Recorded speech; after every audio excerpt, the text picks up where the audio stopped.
Olá, hoje aqui nos estúdios do jornal O Maringá eu recebo o prefeito eleito Silvio Barros e a vice-prefeita eleita Sandra Jacovós, aqui de Maringá, e eles vão conversar com a gente sobre a eleição que passou agora, em outubro, e também o governo que virá a partir de 2025. Sejam bem-vindos aqui ao jornal O Maringá. Eu é que agradeço o privilégio e a oportunidade de estar aqui com vocês. Muito obrigada a oportunidade e é um grande prazer estar aqui. Chapa de vocês que foi eleita com 131 mil votos, 819, 65,57% dos votos válidos. Como é que vocês avaliam essa eleição? A gente vê que são números impressionantes, números importantes, né? Vocês venceram no primeiro turno, uma cidade que costuma ter segundo turno, né? É permitido, mas vocês definiram a eleição já nesse primeiro turno. Como é que é a avaliação?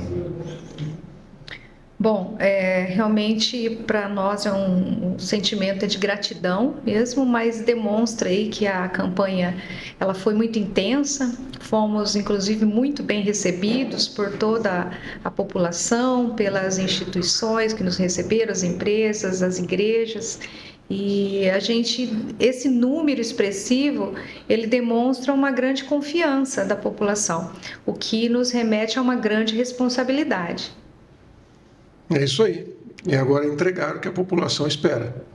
Esse vai ser um grande desafio, mas nós estamos muito confiantes. A gente está acreditando que fomos muito cuidadosos e cautelosos naquilo que a gente se comprometeu a fazer e vamos conseguir entregar o que a população de Maringá merece, porque a gente passou a campanha inteira falando que a população merece mais, né? Certo. E agora, passado o pleito, né, o resultado da eleição, como é que tem sido o trabalho de vocês? O trabalho, na verdade, não começa exatamente em janeiro de 2025, né? A gente sabe que, passada a eleição, tem a questão da transição, as articulações que são construídas. Vocês não estão parados, né? Vocês estão dando, inclusive, muitas entrevistas aqui para a imprensa da cidade. Como é que tem sido agora esse pós-resultado? Nós estamos começando agora essa semana. A primeira coisa foi trabalhar a questão da transição. Tivemos a reunião com o prefeito Ulisses Maia na segunda-feira à tarde, já para definir um cronograma e a metodologia de transição. Em comum acordo, o prefeito foi muito receptivo, não houve nenhum problema em antecipar o processo de transição. E agora nós estamos trabalhando na montagem da nossa equipe de transição para formalizar isto e iniciar os trabalhos já no dia 21 de outubro, na próxima segunda-feira. A segunda coisa é ouvir agora os partidos que nos ajudaram, os partidos da nossa coligação, para saber quais são as expectativas que eles têm e de participação no governo. Porque, como a gente sempre tem colocado, eles não participaram só da eleição. Eles têm responsabilidade de nos ajudar na gestão, para a gente poder entregar aos maringaenses realmente aquilo que a população espera. E agora é hora de ouvir o que cada partido tem para contribuir com a gente. Que áreas da gestão pública eles sentem que têm condições, que tem gente qualificada para nos ajudar. E, obviamente, a gente começou pelo PL, por razões óbvias, a Sandra representa o partido na chapa majoritária, e nós já tínhamos dito na população que o delegado Jacovós nos ajudaria na segurança pública. Então, nós fomos conversar sobre como dar sequência nesse processo e de que forma ele pensa que pode nos ajudar a resolver essa situação. E agora estou visitando todos os partidos, todos aqueles que nos ajudaram, estão sendo procurados para a gente poder fazer um mapeamento de como contaremos com esses partidos na composição da equipe. Por enquanto, nenhum secretário indicado, mas, ia perguntar isso, né? Mas estamos com as propostas, né? Os partidos vão apresentar os nomes para nós sabermos se existe empatia, se existe uma perspectiva assim, de bom relacionamento, porque para entregar tudo nós precisamos de um baita de um time. Eu ia perguntar sobre o secretariado, aproveitando a vice-prefeita eleita, Sandra Jacovós. Geralmente o vice-prefeito às vezes ocupa uma secretaria. Já foi conversado isso? Como é que vai ser essa parceria de vocês? Nós não pretendemos assumir nenhuma secretaria, né? Nós fomos aí eleitos para estar ao lado do prefeito, como vice-prefeita, trabalharmos junto para atender a população, onde o prefeito não puder estar, que eu possa, e assim vice-versa, apesar de que a função do prefeito é muito maior, mas nós queremos estar no trabalho mais direto com a população, mais próximo. Então, a ideia é que a gente esteja junto com o prefeito atendendo a população. Perfeito. E assumindo o ano que vem, né, a prefeitura, qual que vai ser a prioridade, prefeito e vice-prefeita? O senhor até comentou sobre questão de segurança e saúde, né? Vai ser nessa linha mesmo? No primeiro ano de mandato, os primeiros meses? Não, no primeiro ano não, nos primeiros meses, né? As primeiras iniciativas que a gente pretende apresentar para a população estão na área da segurança, da saúde e do trânsito, que foram as 3 coisas mais demandadas nesse período de campanha. Então, já estamos identificando algumas iniciativas e algumas propostas que possam começar a ser implementadas já no início do mandato, nos primeiros dias do mandato, para que naquela cobrança que vocês da imprensa sempre fazem, né? Nos primeiros 100 dias de governo, os famosos 100 dias. Toda a imprensa chama a gente para fazer um relatório. Que a gente possa ter algo para demonstrar que já estamos trabalhando, que já estamos imprimindo o nosso estilo de governo, a nossa forma de gestão nos primeiros 100 dias de governo. Então, vamos começar por aí, mas não vai ser só isso. Essas serão as nossas prioridades, serão o foco. Mas todas as secretarias têm que trabalhar, todas elas vão ter que apresentar alguma coisa no relatório dos 100 dias de governo. Bom, o senhor que já teve 2 mandatos como prefeito de Maringá, isso ajuda bastante nessa experiência desse início, né? O senhor não é um novato, digamos assim, né? Eu não sou calouro no negócio. E claro que a gente, sendo já um pouco veterano nisso e tendo uma certa experiência, ajuda muito, porque muitas coisas que a gente precisa aprender no começo da gestão, no meu caso, já sei. Então, nós vamos ganhar um pouco de tempo nesse processo. E é exatamente para não dar um descompasso muito grande entre a ação do prefeito e a ação da vice-prefeita, que vai substituir o prefeito em várias ocasiões, que a Sandra não vai assumir uma secretaria. Ela vai, de fato, estar no executivo. Ela é a primeira mulher que assume o executivo maringaense. Mas não é a primeira mulher que assume uma secretaria. Então, ela quer dar, obviamente, um empoderamento para a mulher no executivo e eu pretendo colocar Maringá no cenário internacional. Então, eu estarei viajando muitas vezes e ela vai ter que assumir. Por isso, vai ter que acompanhar tudo que está acontecendo em todas as secretarias e não numa pasta só. Verdade. Bom, o senhor tem experiência também de secretário estadual, né, no governo da Cida Borghetti. Então, o senhor tem não é só no executivo, digamos, né? E eu aproveito para passar a bola para a vice-prefeita eleita. Você é a primeira mulher no executivo. Qual que é a importância desse fato, Sandra Jacovós? Bom, a mulher, historicamente, ela traz uma dependência, né, masculina, mas é isso que precisa ser mudado. A mulher precisa ocupar o espaço acreditando que esse espaço é dela.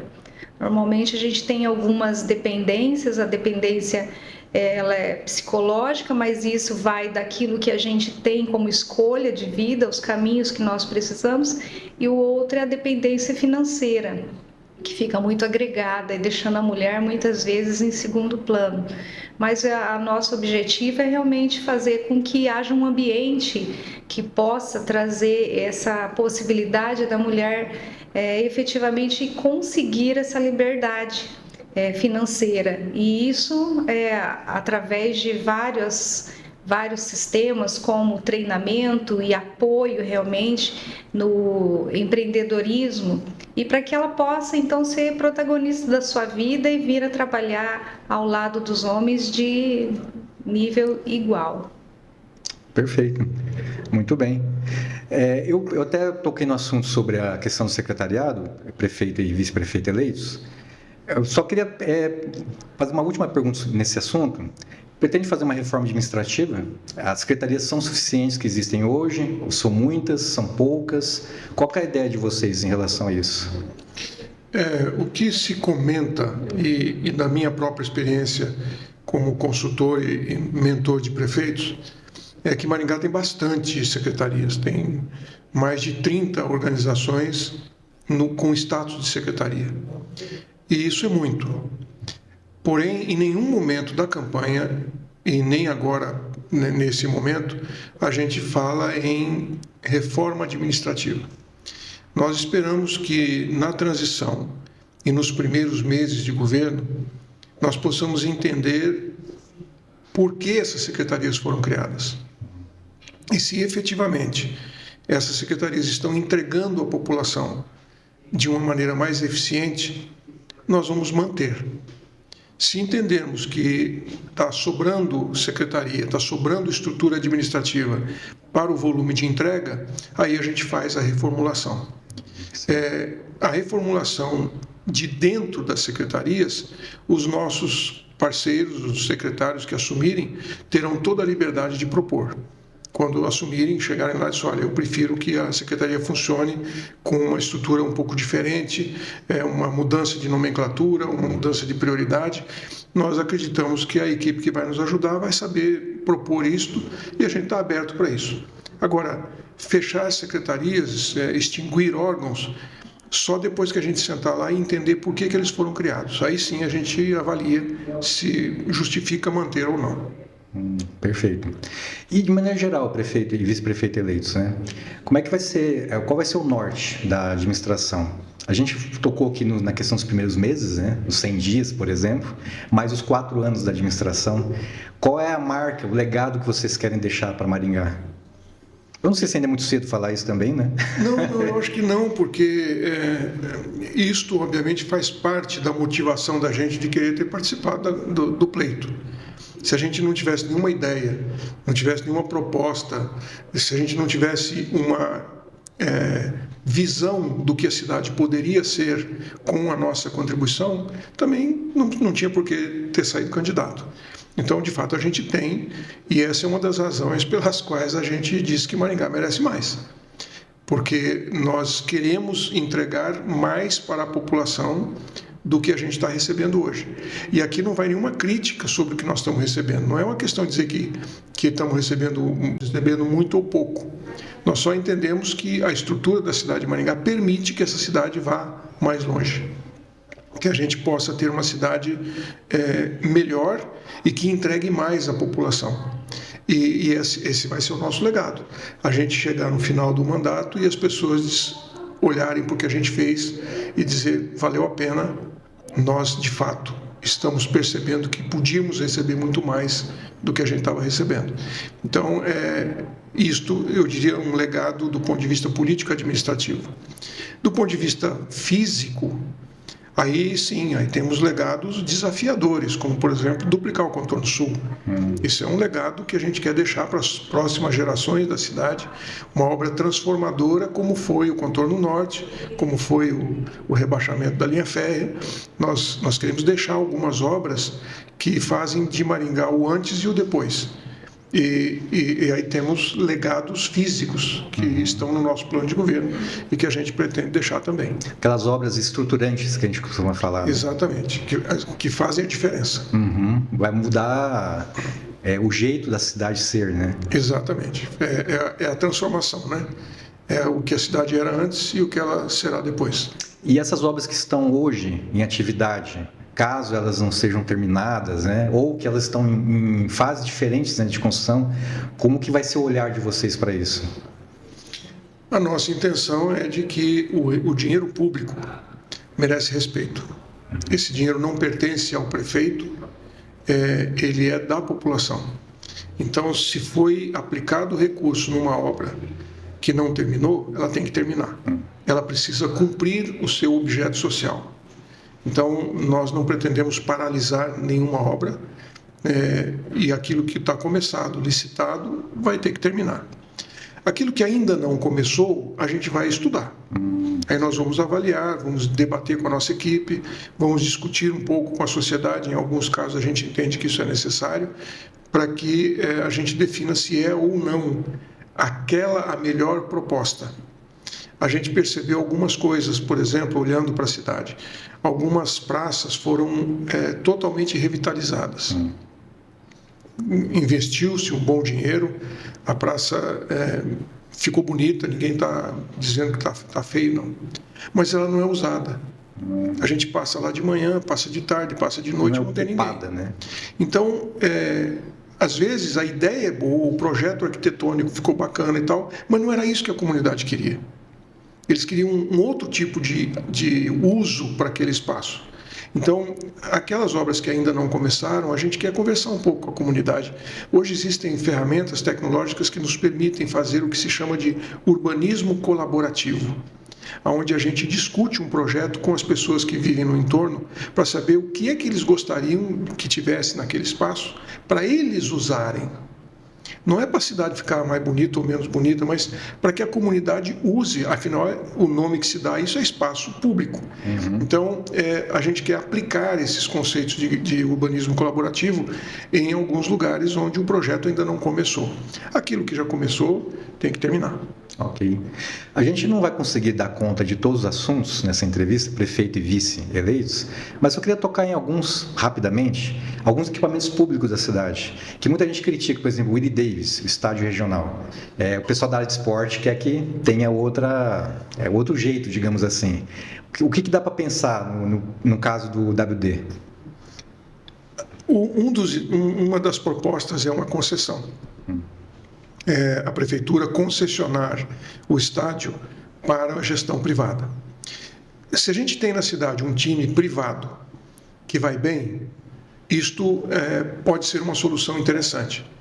Pode ser que essa seja uma boa alternativa. E a gente vai estudar essa possibilidade, vai ver se há interesse nesse processo, e se houver, eu acho que vale a pena a gente dar sequência no processo de concessão, lembrando que uma concessão desse tipo sempre vai ter que ter a aprovação da Câmara, e nós entendemos que deve passar por audiência pública. Havendo apoio da população numa audiência pública e aprovação da Câmara, devemos concessionar, e aí sim o setor privado cuida do estádio, investe no estádio, sempre baseado num projeto de investimento, para que ele fique melhor do que ele está hoje. Só para eles tomarem conta, manter limpinho e continuar do jeito que está, aí não compensa concessionar. Mas se for para ele ficar melhor, se ele tiver novas estruturas, aí justifica fazer uma concessão. Na cultura, o Teatro Calil Haddad, que é um teatro fantástico, né? Agora ele começou a ter mais usos, digamos assim, estava parado numa época, por causa de uns problemas, só que muita gente critica que ele não é muito culpado. Há uma possibilidade de melhorar isso também? Durante a minha gestão, não tinha agenda lá. Muitas vezes eu recebi no gabinete pessoas pedindo, por favor, dá um jeitinho, arruma uma brechinha lá no teatro para a gente poder usar, porque era a agenda fechada o ano todo. E eu penso que esse deve ser o caminho. Talvez o teatro não tenha sido usado por questões de reforma, de alterações que foram feitas lá dentro. Mas eu acredito que Maringá tem potencial suficiente para que o teatro tenha plena ocupação. Isso vai depender dos projetos culturais que a gente venha desenvolver junto com a comunidade, e lembrando que em breve teremos o Centro de Eventos Oscar Niemeyer, onde vai ter um outro teatro tão grande quanto o Teatro Calil Haddad. Então, isso amplia a nossa possibilidade de ter eventos. O que a gente vai precisar é dos eventos. Nós vamos precisar aumentar a nossa estratégia de captação, de atração e de fomento da cultura local para que a gente possa ocupar esses espaços. E o último ponto, prefeito e vice, é a segurança pública. Claro, é uma atribuição do Estado, né? Mas tem a questão da Guarda Municipal. Como é que é o trabalho em cima disso? O olhar para essa parte? A reclamação, né, de muitos assaltos que tem ali no centro, né, na Praça Raposo Tavares, por exemplo, que é uma região que tem gente em vulnerabilidade social, né, e acontece muitos atos de violência ali também.